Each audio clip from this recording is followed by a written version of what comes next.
시청자 여러분 안녕하십니까? 김영무입니다. 절대가인 생길 적에 강산정기 타선한다. 절하산 야각에 서시가 종출하고 군산만학 부형문에 왕소군이 생략하고 판소리 춘향가의 첫 대목이 이렇게 시작되죠. 네, 오늘 이 시간에는 무형문화재 5호 판소리 춘향가의 이수자인 명창 박윤초 선생님을 어렵게 모셨습니다. 반갑습니다. 모처럼 여류명사님을 모시고 보니 우리 스튜디오 분위기가 환해졌던 것 같습니다.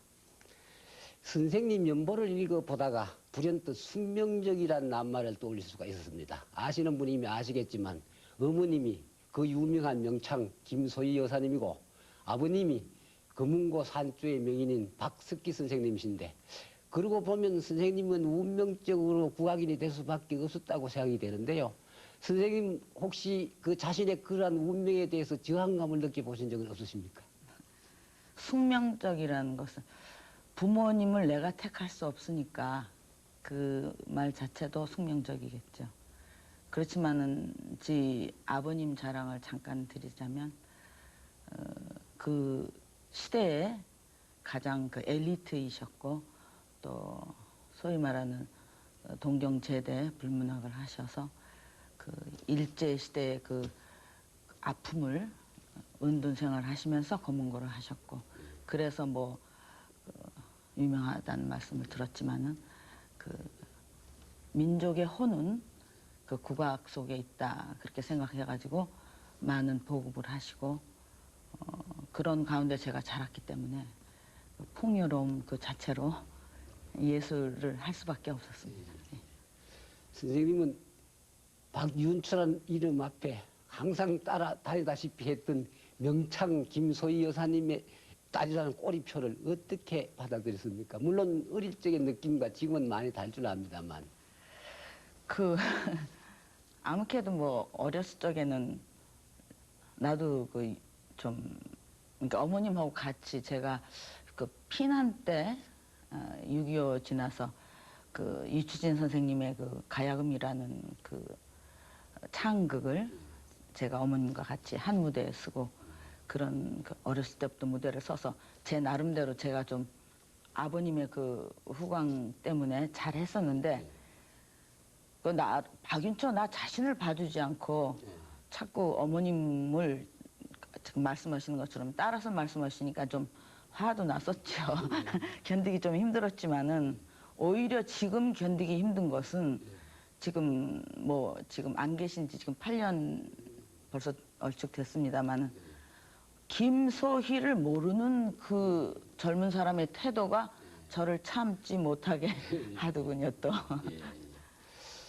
어머님이 국악인으로 혹은 그 명창으로 뭐 고생했다는 건 뭐 아는 사람은 다 아는데, 그럼에도 불구하고 어린 시절에 어머님을 보시면서 장차 나는 어머니의 저런 면만은 닮지 않아야겠다고 생각했던 점은 없었습니까, 혹시?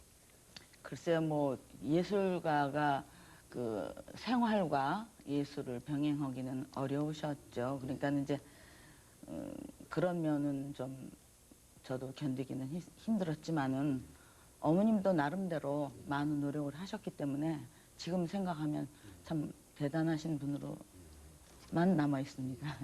그 좀 전에 아버님 말씀을 잠깐 하셨는데, 지금 선생님 기억 속에 남아 있는 아버지의 그 뭐 아름다운 모습 같은 게 있으면 좀 더 소개해 주십시오.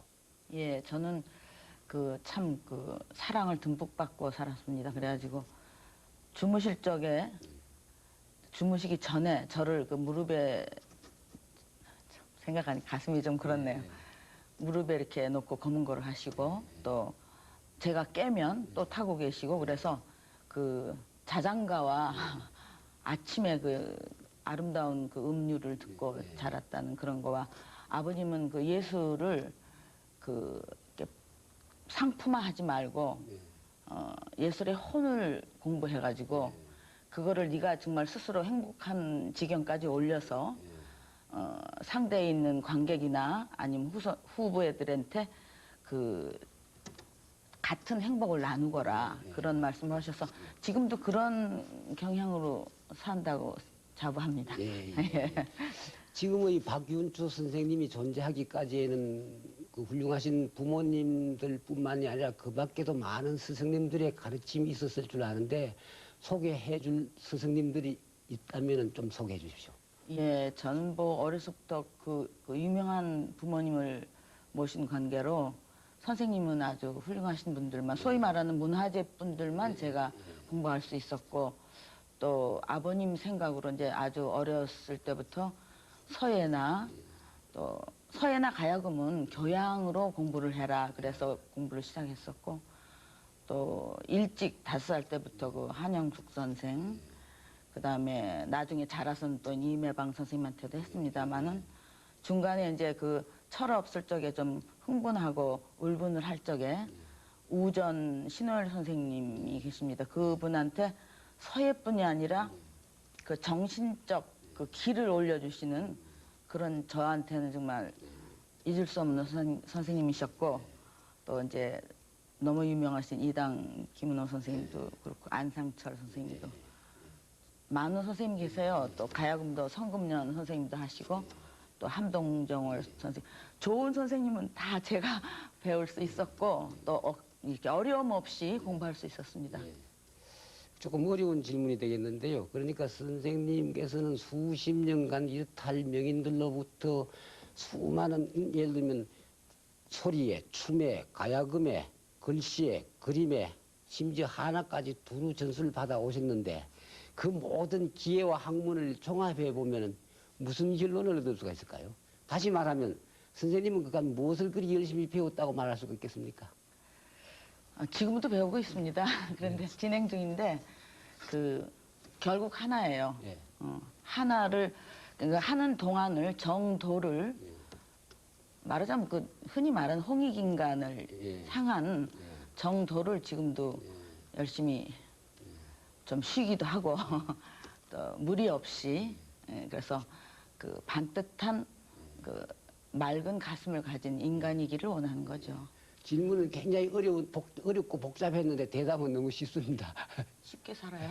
그래서 우리 동양, 중국을 중심으로 한 우리 동양 문화의 모든 기회와 학문의 결론은 결국은 도 되겠죠. 도. 그 예도랄까 그렇죠. 뭐 모든 예, 도로 가겠죠. 예. 그 말씀인 것 같습니다. 말하자면 선생님은 지금까지 초지일관해서 우리 대한민국의 전통 예술인으로 살아오신 셈이 됩니다.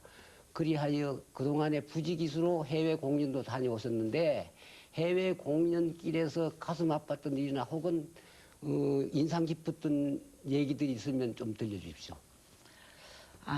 저 나라 밖을 나가 보니 우리나라가 참 왜소하고 가난하고 그래도 요즘 뭐 88이나 그 축구 덕분에 세울이나 뭐 그런 식으로 이제는 좀 나아졌습니다만은 제가 지금 말씀드리는 건 30년을 훌쩍 넘은 옛날 얘기니까 그렇지만은 제가 나간 그 자리는 그 대한민국의 기라든지 또 판소리의 그 노련함과 그 깊이 철학 그거는 어느 나라에도 뒤지지 않는 그런 훌륭한 그 가짐을 가지고 있어요, 문화를. 그래서 전 한국 사람인 것을 참 자부하고 삽니다. 예.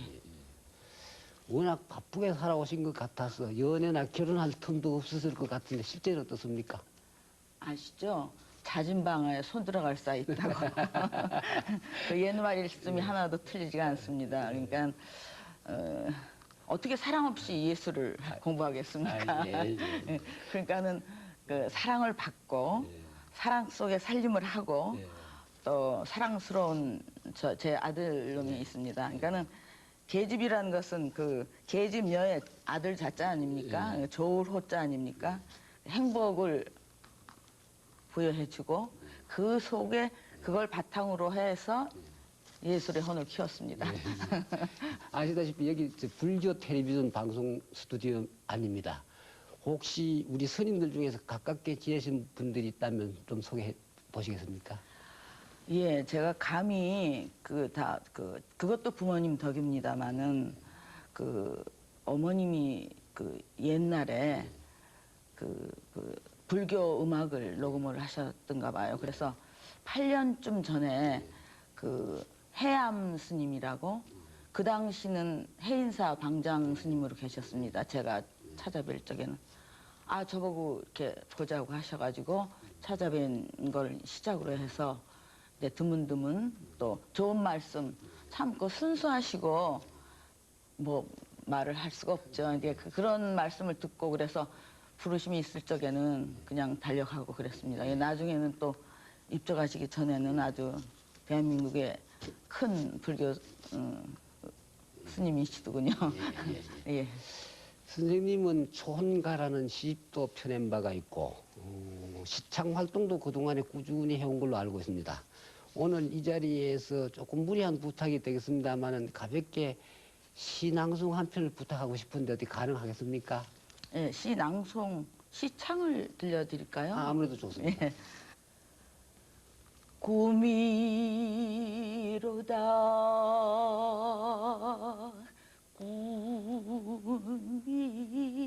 꿈이로다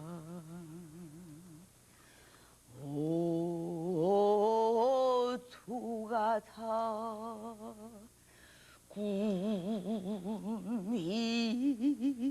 꿈이로다 너도 나도 꿈속이요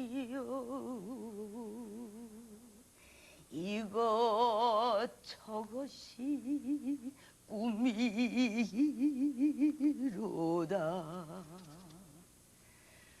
꿈에 나서 꿈에 살고 꿈에 죽어 가는 인생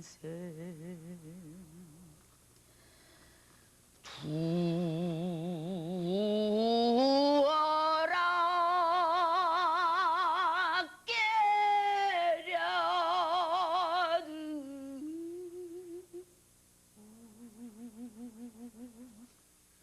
꿈은 깨어서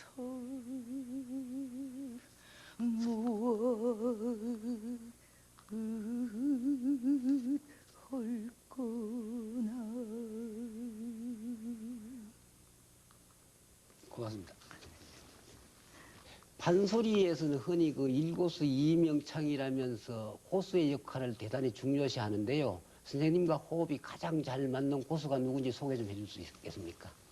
네, 일고수 이명창이라는 말씀은 그 고수가 너무 뒤안길에서 많이 쓰니까 좀 그렇게라도 좀 대우를 해주는 그 말씀이고 노래하는 사람 없으면 고수가 무슨 필요가 있겠습니까? 지금 저 보세요. 고수 없이들 하고 있지 않습니까? 근데 아주 대단히 호흡이 맞아야 됩니다. 그러니까 연습량이 많아야 되겠고요. 저하고 제일 평생에 지금 맞는다고 생각하는 분은 뭐 너무 여러분들도 아시는 김청만. 네, 지금 문화재이죠. 예. 그래서 그분은 이제 젊었을 때부터 호흡을 맞춰 버릇해서 이른바 소리꾼이 되기 위해서 전수 10년에 독공 10년에 방랑 10년이 필수 과정이라고도 했는데요. 근데 전수 10년, 독공 10년은 알아들을 수가 있겠는데 방랑 10년이란 말은 알아듣기가 힘이 들어요. 덕음을 하기 위해서 방랑 10년의 생활이 필요하다는 말이 이게 무슨 뜻입니까?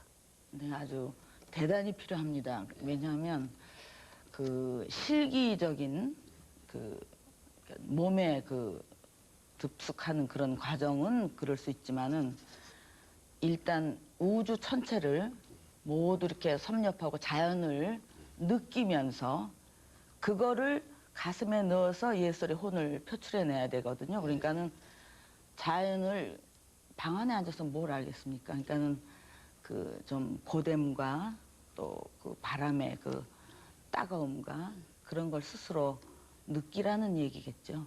이제 그 보태어서 이제 그 서민들의 그 애환 같은 것도 직접 몸속에 당연히, 체득하고. 들어서 보다 보는 게 더 정확하니까. 이른바 전통 예술인으로 살아오시면서 그 가장 큰 삶의 보람 같은 걸 느낀 적은 언제입니까? 그러니까 그 지금도 보람을 느낍니다. 이렇게 불러주셔서. 그러니까는 그 대화가 통하는 그런 그 저의 철학과 그 선이 그어지는 분하고 같이 대화하는 게 참 보람을 느낍니다. 반대로는 반대겠죠. 예, 예. 근데 도대체 아무도 제 말의 뜻과 그 대화가 안 통하는데 제가 서 있다고 생각할 적에 예. 아 그거는 정말 예. 예, 정말 극단입니다. 아시다시피 요즘 관객들은 인내력이 매우 부족한 편입니다. 근데 판소리 한마당을 제대로 완창하자면 5시간 내지 8시간이 걸리는데요.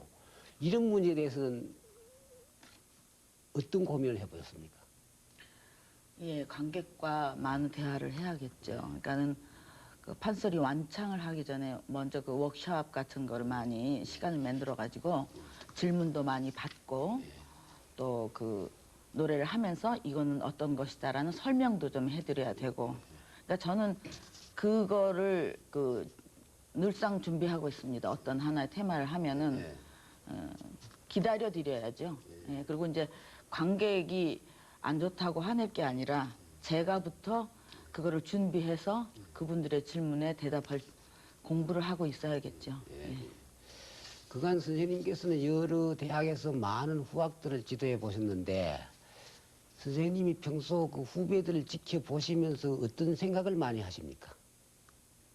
옛날하고 달라서 지금은 이제 그 전통적 그 과목이 많이 이제 학교마다 많이 늘어나서 제가 좀 바쁩니다. 이제 바쁘다면. 근데 그 내가 설명을 해줄 적에 그걸 알아듣는 그 눈동자 그게 제가 보람을 느끼고 또 이제 지금 보시는 것처럼 이 한복이 저는 입으면서도 참 그 마음을 이렇게 쫙 가라앉힐 수 있는 그런 그러니까 우리나라 예술이